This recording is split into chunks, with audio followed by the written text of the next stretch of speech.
Guys, welcome back to the channel. Today we're going to be working on this 2017 Subaru WRX.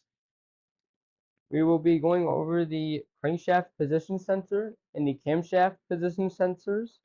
We will be testing them and we will be showing you guys what it looks like on a picoscope.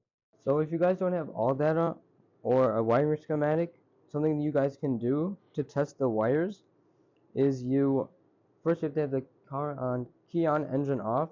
You connect the negative to the battery, negative terminal, and then you can unplug the connector, and either you can back probe it or you can go through the connectors, which for this one we can go through the connectors, and we're going to test to see what each reading is.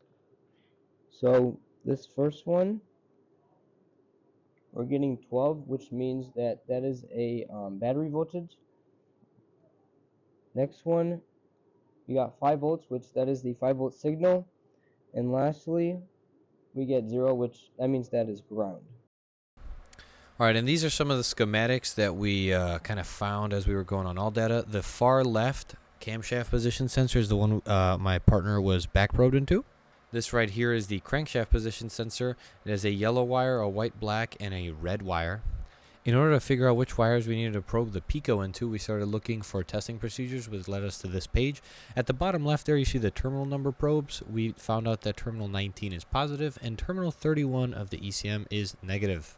Now, when we follow the CKP wires to the ECM, we can see that the white-black wire pins into 19, meaning it's positive, and the yellow wire leads to pin 31, meaning it's negative. You may be wondering, why are we connecting to the ECM wires rather than on the sensor? That's because you would look like this, and that does not look like a comfortable position.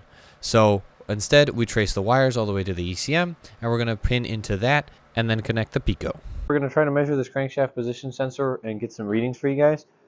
It's located straight down under here. So getting and back probing the sensor requires removal of the intercooler and the throttle body. So what we're going to try to do is manipulate this area here, and we're going to try to detach the PCM and back probe into that. A few moments later. Alright guys, so here we got the PCM out. We brought it into reach. We're going to be looking in here and seeing which pin we need to back probe in, which wire. And we'll get back to you guys when we have that set up and ready to measure. Now, this is my face before knowing that we were going to spend the next 5 hours figuring out why AllData is wrong. This schematic that you see here was the main issue that we had. In the center of the screen, you'll realize that it says 2A-E134 brown. And if we look back at this image here, at the top it says A.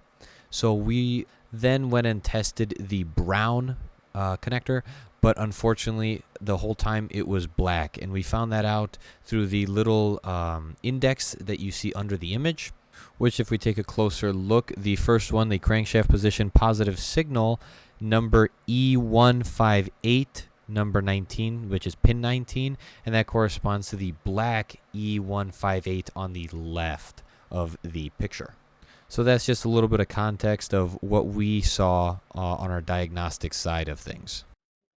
Alright guys, so upon removal and inspecting the circuitry here for the connector that AllData described, we found out that AllData was lying to us. Okay, we've been chasing our tail for a couple hours to find out that we are completely on the wrong connector.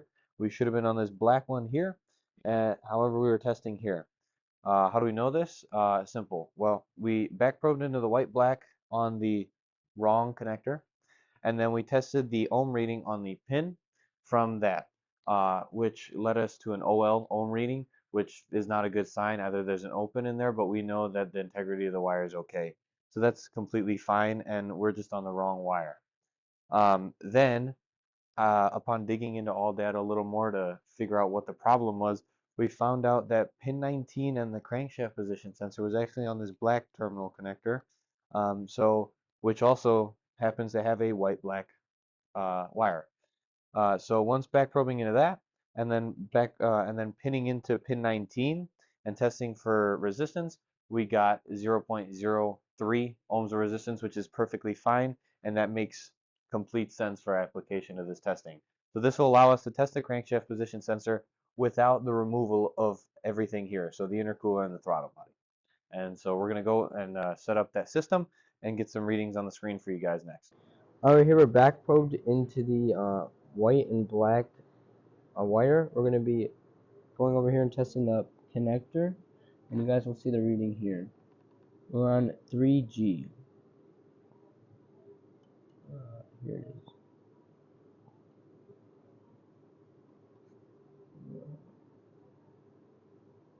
There you go. 2 hours later.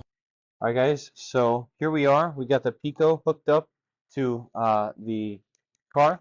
We got the cam and the crank connected, like we previously showed you guys.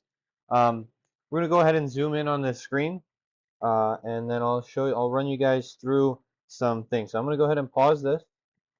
As you guys can see, there are 3 dips here. This is the cam, the red is the cam, and the blue is the crank. Represented at the bottom numbers is the frequencies. And so let's digest this graph that you guys see on your screen. So we got a couple things going on here. If we notice a couple patterns on the camshaft, we got 3 drops. So essentially we'd start our cycle here and end our cycle here, as well as when we transition that to the crankshaft position sensor, we have one thick gap here, one thick tooth, followed by a set of teeth, which are most likely the degrees of rotation for the engine. Then we have a skinnier thick tooth compared to this one. That's going to be our second indicator. A set of teeth, a thick one again. This another indicator, a set of teeth, and then a skinny one, a set of teeth, and then we're back here, and this is where our cycle ends. So this one is identical to this one.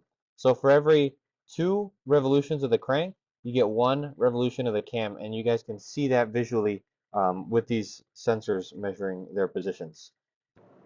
Thank you guys for watching. Make sure to leave a like and share, and if you guys like this type of content, make sure to subscribe to the channel.